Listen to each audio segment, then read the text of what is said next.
Hello, everyone. Today, I've got a tale that's juicier than an episode of The Crown. We're diving into the love story that rocked the British monarchy to its very core. Yes, I'm talking about King Edward VIII and Wallis Simpson.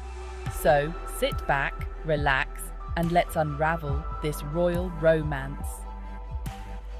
Picture this. It's the 1930s.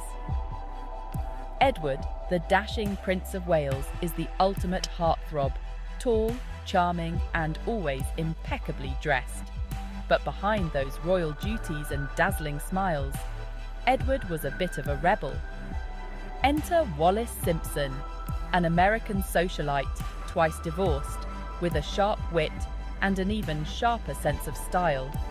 Their paths crossed, and it was as if a spark ignited. Edward was smitten, head over heels. But here's the kicker. Wallis wasn't exactly the kind of woman the royal family had in mind for their future king. She was married, an American, and did I mention twice divorced? Scandalous, right? Edward, however, was undeterred.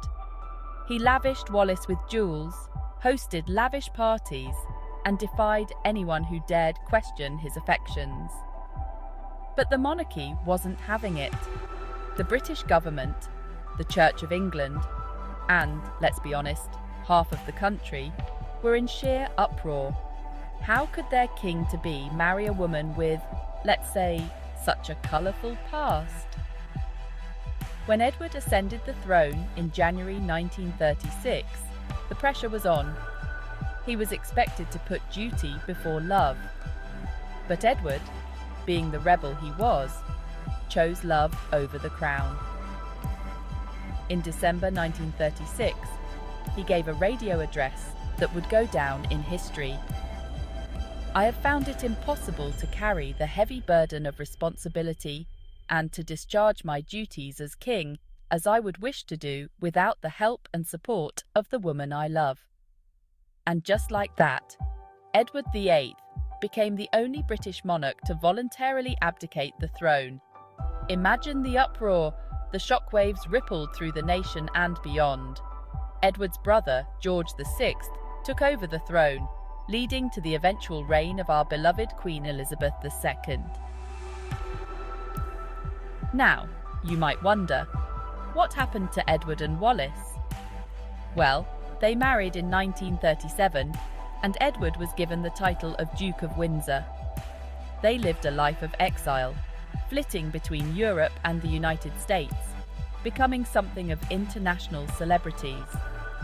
Their love story was far from a fairy tale. It was fraught with controversy and societal backlash. But they stayed together until Edward's death in 1972. So, there you have it, folks. A love story that changed the course of British history. It's a tale of scandal, sacrifice, and a king who chose love over duty. Edward and Wallis might not have had the approval of the monarchy, but their story continues to fascinate and inspire. If you enjoyed this royal romance, make sure to like, subscribe, and hit that notification bell for more tales from the annals of history. Until next time, cheerio.